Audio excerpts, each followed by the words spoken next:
از همه شما اجازه خواهش می‌کنیم که تیم‌هاتون مبلغ جمع کنید، نام هر تیم خوانده شد بعدش منظم می‌شید.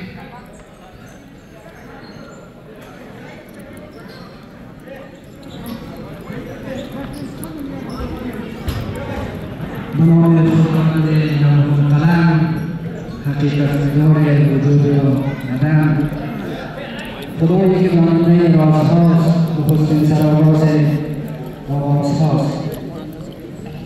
سلام و عرض شادباش و خدمت شما هستم که داستان مهربانتان غنی سرشار از اخلاص شما برگزیدگانی که در کلاس انتظار و استقامت می‌کنید، شما رازمندان که سعادتمندان دنیا و آخرتید، شما خوبانی که انسانیت را تفسیر می‌کنید و در صحیفه ایمان‌هایتان وفاداری و ارزش‌پذیری را رقم زدید. آفرین بر شما که اندیشه‌هایتان رفیع و مقامتان منی باد. تشریف آوری همه شما عزیزان، جوانان، نوجوانان، محاسن سفیدان، شخصیت‌های علمی، فرهنگی، اجتماعی و ورزشی مردم قره‌باغ زمین، مخصوصاً قوم سربلند و با عزت تمکی را در اولین دور مسابقات فوتسال لیگ تمکی بابا خیر مقدم عرض نموده از خدای محترم عبدالله دانش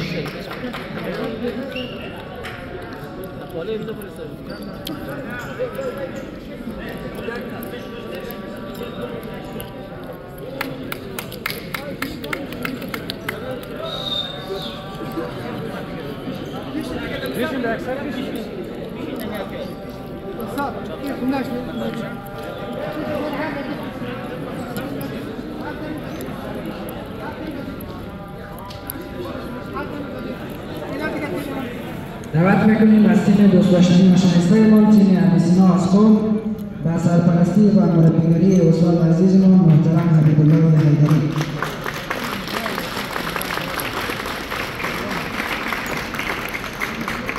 دعوت می‌کنیم از تیم محبوب شهید مجتبی نظامی اصفهانی به سرپرستی محترم استاد نهایت بنقر استاد فروغ.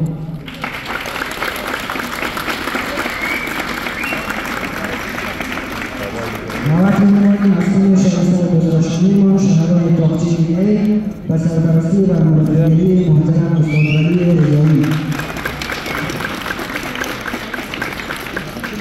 دعوت می‌کنیم از تیم محبوبمان شهدای تاقچی بی و سرپرستی محترم کاظم نوری. دعوت می‌کنیم از تیم خوب و محبوبمان تیم شهید اسمت الله از وزیران و سرپرستی محترم غلام حضرت. دعوت می‌کنیم از تیم شایسته و محبوبمان تیم شهید انصاف از خانه میانه و مدیریت و مربیگری محترم حاجی سعید نهمی. دعوت می‌نماییم از تیم خوب و دوست داشتنی‌مان تیم شهدای تاقچی سی و مربیگری محترم نعمت الله حیدری. برنامه‌مان را آغازگر می‌شویم با تلاوت چند از آیات کلام الله مجید. انشاءالله خداوند همه ما و شما عزیزان را به خیر بگرداند. صلوات بر محمد و آل محمد. صل علی محمد. أعوذ بالله من الشيطان الرجيم.